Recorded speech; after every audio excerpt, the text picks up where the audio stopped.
The slave market was full of noise and lights and voices of many species from many planets, and everyone was moving and shouting and bidding and pushing to get the best slaves for the lowest price, while the guards dragged prisoners in chains one by one and put them on the stage, where cruel buyers watched with greedy eyes and the traders smiled with sharp teeth and took payment in strange coins and credits and rare stones, and nothing seemed strange to anyone, because this was normal in that part of the galaxy, and no one cared about the feelings of the slaves who cried or begged or stared with empty eyes as their fates were decided like meat in a butcher's shop. One by one they were sold and taken away, and soon the platform was empty, except for one girl who sat in the corner with her knees pulled close and her body shaking slightly, and her skin was pale gray with faded blue lines and old scars, and her eyes were too large for her face and filled with something that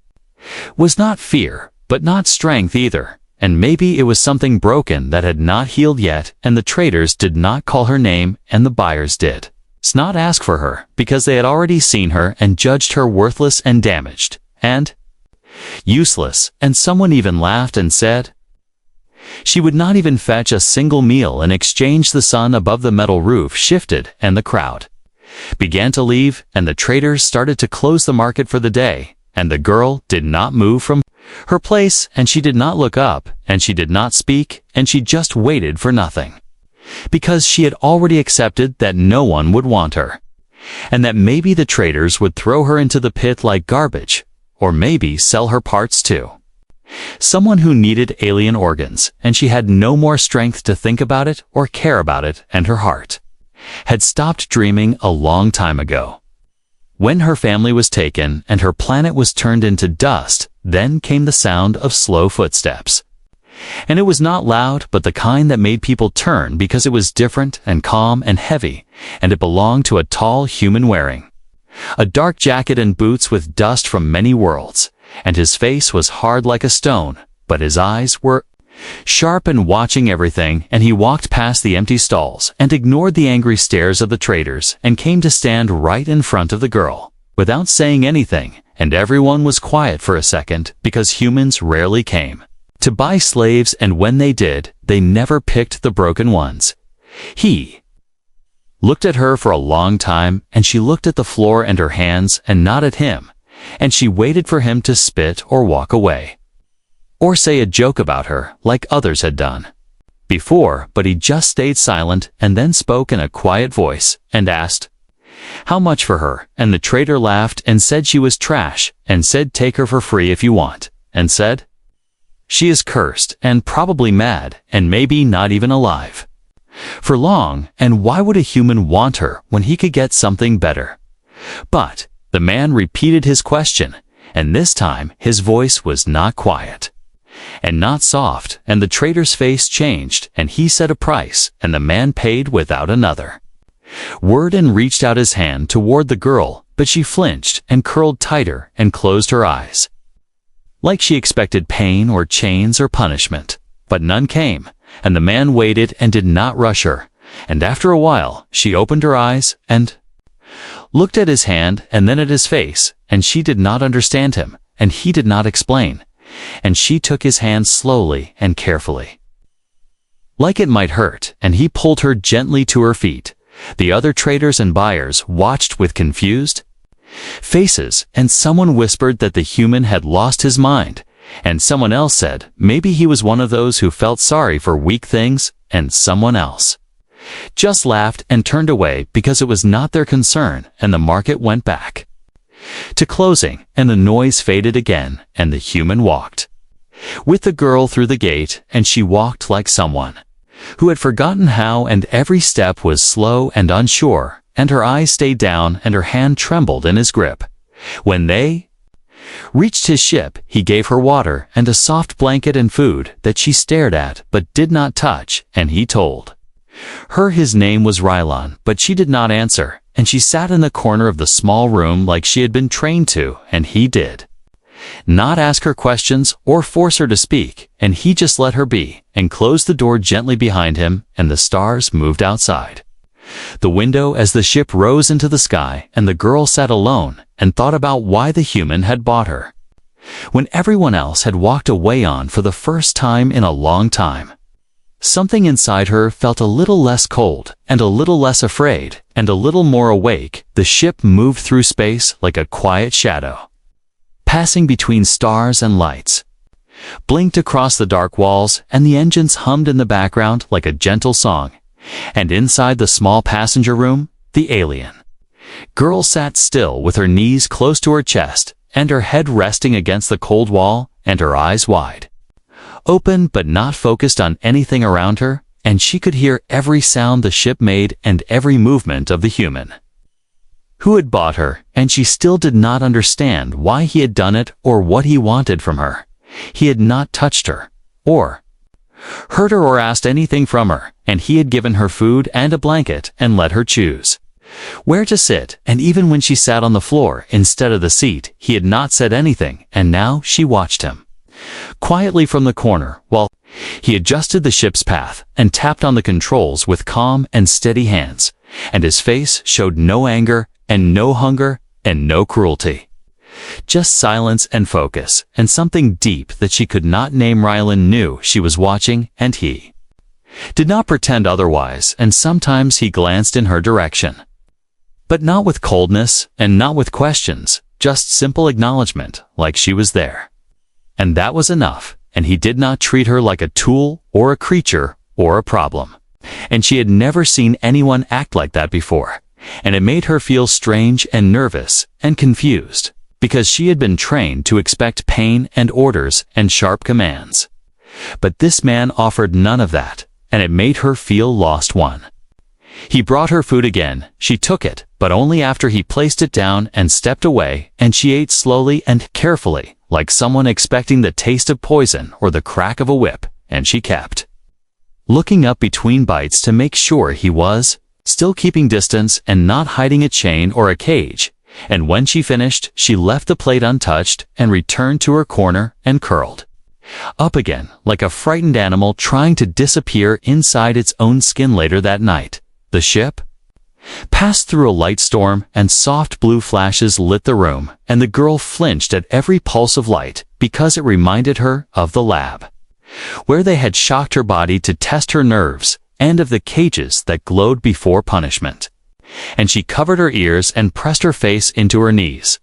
But Rylan entered the room and turned off the lights and sat down far away and spoke in a soft voice and told her the lights were not dangerous, and that they were only reflections of dust outside the ship, and that nothing would harm her here. She did not reply, but his voice stayed in her ears even after silence returned, and she thought it was strange that someone would try to calm her without wanting anything in return. And it made her chest hurt a little in a way she did not understand, and she tried to sleep, but her body was still ready to run or fight or cry, and her mind was full of memories she could not push away, and the silence was too loud, and the room was too safe, and that made it more terrifying. The next morning Ryland was already awake and working again, and he had left warm food on a tray and clean clothes folded neatly, and a small towel and water beside it, and a note with simple words that said, "You can wash and eat and rest as long as you like, and I will not come in without knocking." And the handwriting was rough, but the meaning was clear, and she stared at the note for a long time before slowly reaching for the clothes, and her hands shook as she changed, and for the first time in years she looked at herself in the mirror and did not look away immediately. She had forgotten what her own face looked like, and the marks on her skin, and the tiredness in her eyes, and the strange patterns that were not human and not like any other slave she had seen. And she remembered a voice long ago that said she was special and dangerous, and that her kind must be erased before they became a threat. And maybe that was why they had hurt her and sold her and left her behind, and maybe that was why this human had bought her, because maybe he knew something, or maybe he had a plan.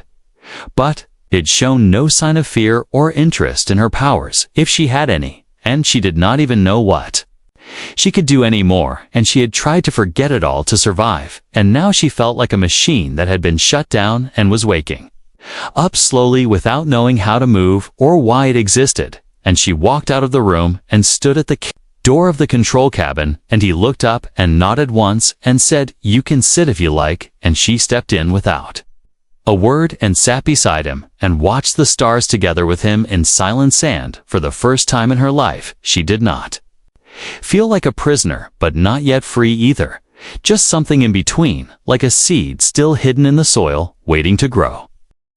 The stars outside blinked in silence as the ship floated gently across the deep black sky and inside the cockpit.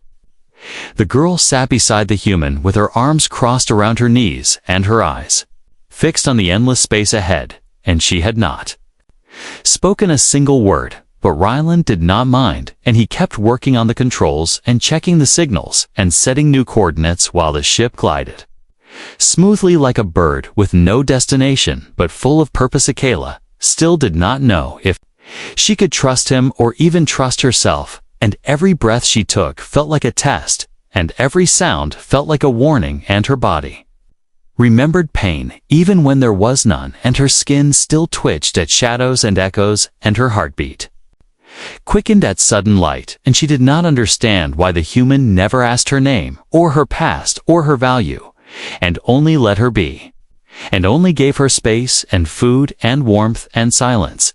She thought he might be waiting for something, or watching her for signs, or maybe recording her for someone else, or planning to sell her again at a higher price.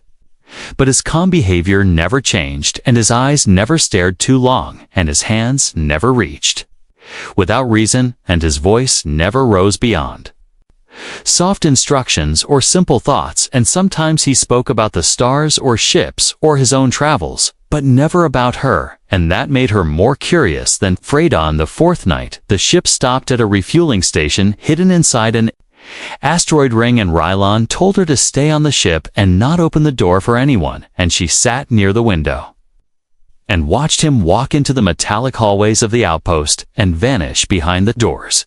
And she waited and counted the seconds and the minutes, and her hands stayed ready to run, and her feet stayed pointed toward the escape hatch in case it was a trap. But he returned with supplies and food and a small bag of seeds, and he smiled and said something about planting them on a quiet moon. Someday that night, a strange sound woke her from sleep, and she sat up quickly and looked around and felt a vibration in her bones and not in her ears, and it was a deep, low hum that seemed to pull her toward the cargo room, and she walked slowly with silent feet and careful eyes, and when she opened the door, she saw a machine blinking with a red light, and Rylan working to shut it down, and something about the frequency made her head feel like fire and her body tense like it remembered something dangerous. Suddenly, the machine sparked, and the control box exploded, and a burst of energy hit Rylan across the chest and threw him backward.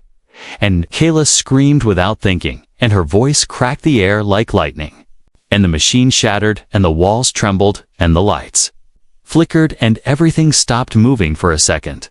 And Rylan lay on the floor, gasping, while Kayla stood frozen with her mouth open, and her throat burning, and her ears ringing with her own scream. She ran to him and tried to lift him, and her hands shook, and her eyes filled with tears because she thought she had hurt him or broken something. And he looked at her and whispered that it was not her fault, and he had never seen anything like that. And she helped him to the bed and gave him water and held his hand like she had done it before, even though she had never touched anyone with kindness, and he let her sit beside him until he slept, and she stayed there with her, back against the wall, and her mind racing with fear and questions. The next day, Rylan walked slowly, but he was alive and smiling, and he told her that she had a gift, and that her voice had stopped the pulse of the machine and even bent the metal around it, and he said it was beautiful and powerful and rare.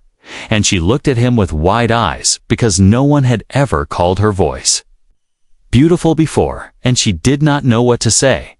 So she stayed quiet and just nodded once, and that was enough for him. He began to scan the files in the ship's database and searched for signs of species with sonic energy and voice-triggered defense and deep, harmonic control, and found an ancient file that spoke of a race called the Virel, who could destroy weapons and machines with sound, and who were hunted across the stars because of fear and politics and greed. And she looked at the pictures and saw faces like hers and skin like hers and marks like hers.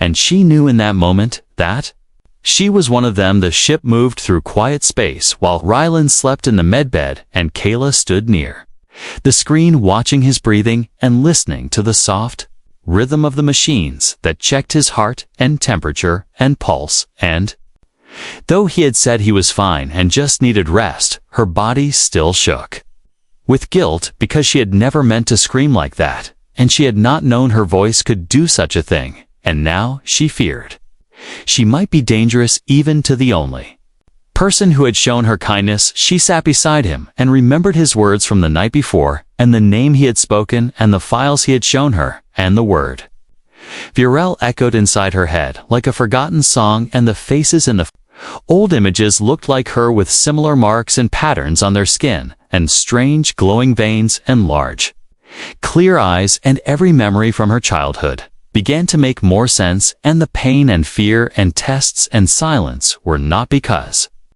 she was broken, but because she was special. Her people had been hunted, not because they were weak, but because they were powerful, and that power had scared the rulers of many worlds, and the galaxy had made a choice to erase them before they could rise. And she had survived because she was taken and hidden and broken down until she forgot who she was and what she could become.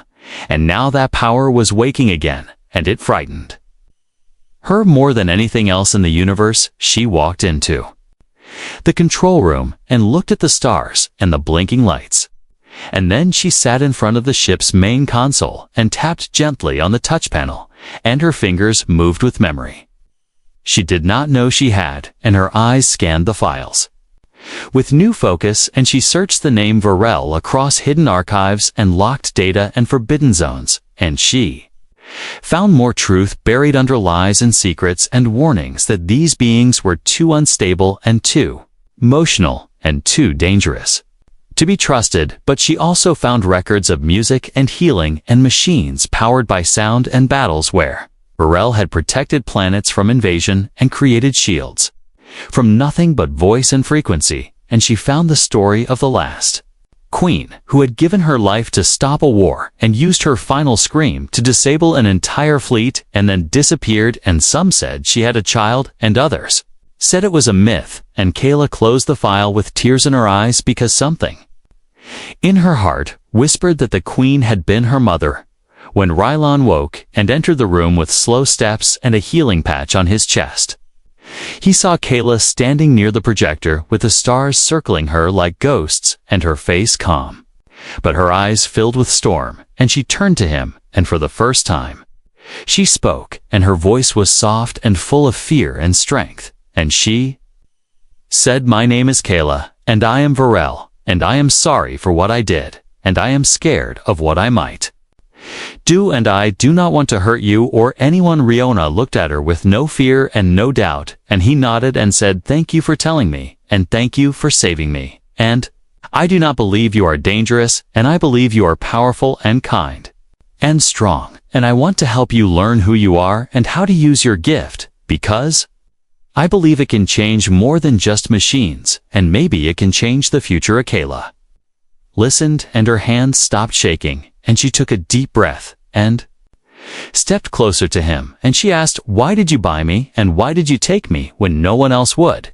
And he smiled and said, "I did not know why at first. I just saw someone who was not given a chance, and I wanted to change that, and now I see you are more than I ever expected, and I am proud to know you." They spent the next days working together, and Kayla trained her voice using soft hums and quiet sounds and learning how to shape her tones into waves that moved objects and triggered systems, and sometimes broke fragile things, and sometimes healed circuits. And the ship became her testing ground, and Rylan became her guide and protector and friend. And with every success Her heart grew lighter, and her fear began to fade one night. As the ship floated near a quiet moon with silver rings, Kayla sat with Rylon under the viewing dome and asked him about Earth and what it looked like, and he told her stories of blue oceans and green forests and people who sang in the streets and danced in the rain, and she closed her eyes and imagined it all and asked him if she would ever be safe there.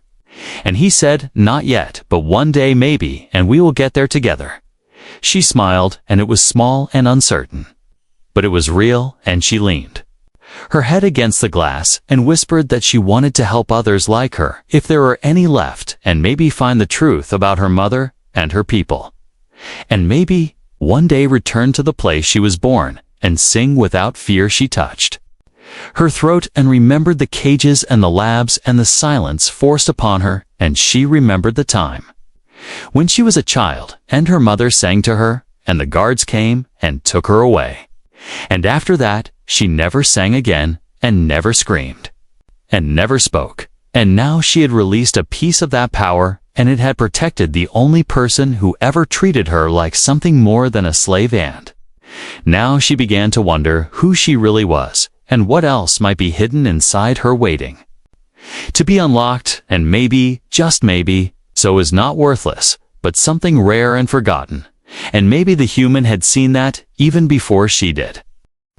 And Rylon placed a hand on her shoulder and said then that, "It's what we will do." And together they looked at the stars and planned a path toward something better. The ship entered the orbit of Caltrix 9 with a soft hum as the engines slowed, and the bright green rings of the planet came into view, spinning slowly like glowing ribbons in space. And Kayla stood by the front window with her hands pressed against the glass and her eyes wide with wonder, because she had never seen a planet so full of light and beauty, and the sight made something in her chest feel warm and alive. Rylon walked into the room, carrying 2 breathing masks and a datapad, and he smiled when he saw her watching the planet, and he said the station on the surface is safe, and the people are neutral, and we can restock quietly, and no one should recognize us. And Kayla nodded slowly, though her heart still held caution, because her memories always whispered that safety was a lie and peace was just the silence.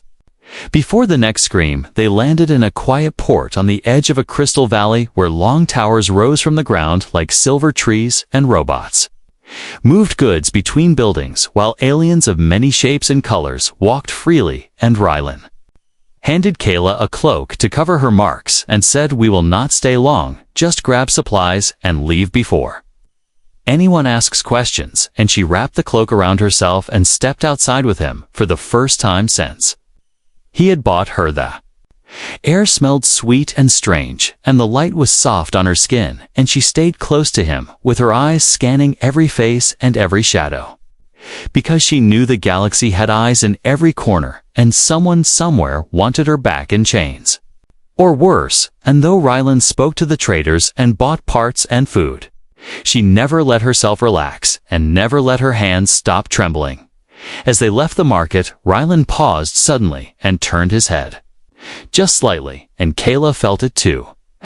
Vibration in the ground, like footsteps that moved too fast and voices that were too low, and her heart skipped as she pulled his arm and whispered, "Something is wrong." And before he could answer, a blast shook the street, and a group of armored bounty hunters surrounded them with weapons glowing in faces hidden behind black glass. One of them stepped forward with a deep voice and said, "Give us the girl and walk away with your life."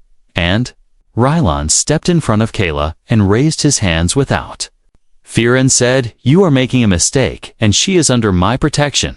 And the bounty hunter laughed and said she belongs to the highest bidder, and the price on her head could buy. Among Kala's breath came fast, and her legs wanted to run, but her mind said no, and her soul said no. And Rylon said, "Run if you have to, but I will hold them." And she shook her head and said, "No more running," and she stepped forward and pulled back her hood, and the bounty hunters saw the glowing marks on her skin and paused just for a moment, because the stories they had heard were not lies. One of them fired, and Rylon pushed Kayla to the side and fell as the blast hit his arm and pain filled his face, and Kayla screamed again, and her voice hit the air like a wave, and the hunters staggered, and two of them dropped their weapons, and the others aimed at her with shaking hands, and she screamed again. This time with focus, and her voice cracked the ground and shattered the lights and tore through. The street-like wind made of sound, the lead hunter tried to rush her with a blade, but Kayla closed her eyes and reached deep into the place. Inside her, where pain and memory and power lived, and she let it rise, and her voice became a song not of fear but of fury, and the hunter was thrown back against the wall, and the rest began to flee as alarms echoed across the port, and lights turned red, and guards rushed in from every side. Rylan struggled to his feet with blood on his sleeve, and Kayla ran to him and held him and whispered, "I am sorry. I am sorry I could not stop them without this." And he smiled weakly and said, "You saved me again, and I knew you would." And she helped him back to the ship as the chaos behind them faded and the stars above welcomed them once more back on the ship. Kayla cleaned his wound with trembling hands and wrapped it gently and sat beside him while he rested, and her eyes stayed wide and full of questions and fear and something new, something stronger than before. And she whispered, "I am not running anymore, and I am not afraid of what I am." And Rylan placed his hand over hers and said, "Then you are ready for what comes next." And outside the stars kept burning, and somewhere in the galaxy others had heard the scream of a Varel and knew that she had returned. The message spread faster than light through hidden channels and deep web codes, across planets and outposts and military networks. And within days, the image of Kayla, her glowing marks, her scream, echoing in digital sound waves, became the most hunted signal in the galaxy, and governments that once erased her kind now wanted her back. Not to help her, not to protect her, but to study her, break her, control her, or end her. Inside the ship, Rylan sat with his arm in a sling, and his eyes focused on the maps that showed red alerts and blinking warnings on every route they once used. And Kayla stood behind him with her fingers pressed against the metal wall, listening to the low hum of the engines and feeling the pull of danger from all sides. And she said, "They are closing in." And he said, "I know, but we are not going to run. We are going to choose our ground." They flew through asteroid fields and magnetic storms and old battle zones, where no one dared to follow, and found shelter in places forgotten by time.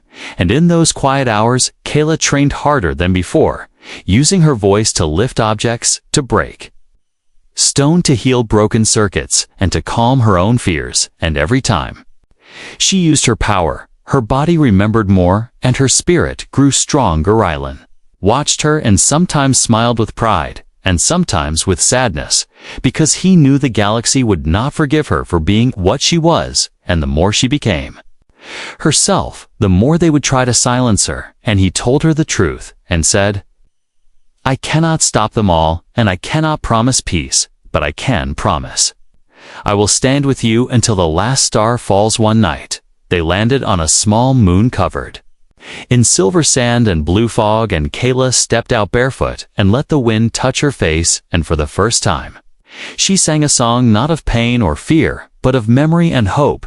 And the wind danced with her voice, and the sand lifted in waves. And Rylan stood at the door and watched, and he knew that whatever happened next, she was no longer the broken girl he had found in chains there. Peace did not last, because a spy drone caught her voice in the wind and sent a signal to the nearest bounty ship. And within hours, a fleet was moving toward them with orders to capture or kill. And Kayla felt the change in the air, and she ran back to the ship and told Rylan, "We must go now." And he nodded and said, "Then, take us out." And she sat in the pilot seat and touched the controls, and the ship obeyed her like it had been waiting for her touch.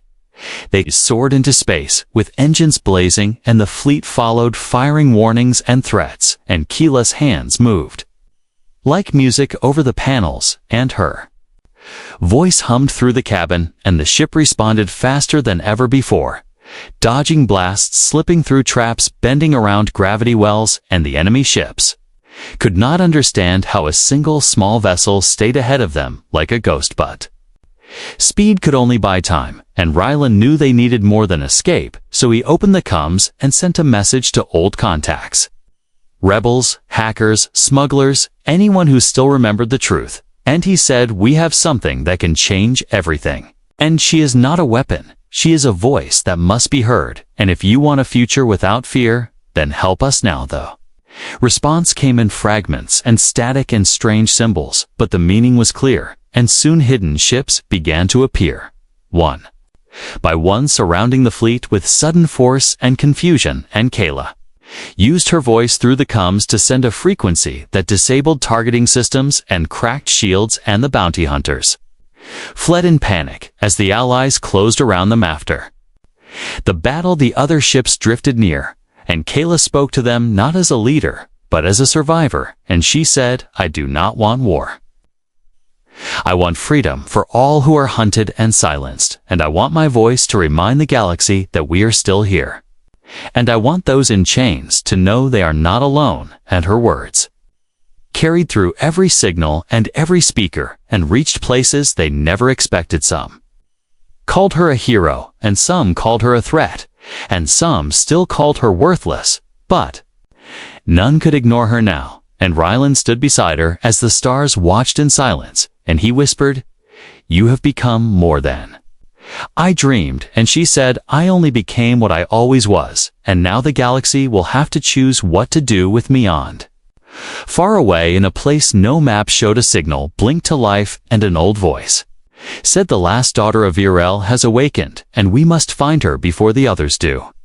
The stars above burned brighter as Kayla stood at the front of the rebel command ship and looked out at the sea of warships gathering in the dark, and she felt no fear in her chest, only purpose, and the voice inside her no longer shook with doubt or pain. It moved with strength and calm and truth. And Rylan stood beside her with his arms still healing and his eyes watching the fleet with quiet readiness, because he knew the time had come for her to rise and for the galaxy to listen. They had followed her signal across 100 systems, and now the leaders of planets and the heads of empires and the watchers of lawless zones all turned their eyes toward the girl who once sat in chains, forgotten and ignored, and now they whispered her name like it was a spark or a warning, and they asked what she would do next, and who she would stand with, and who she would stand against. Kayla walked into the hall where voices filled the air and the tension was sharp like blades, and she stood on the center platform, without armor, without weapons, without soldiers, and she lifted her chin and began to speak with no scream and no power wave.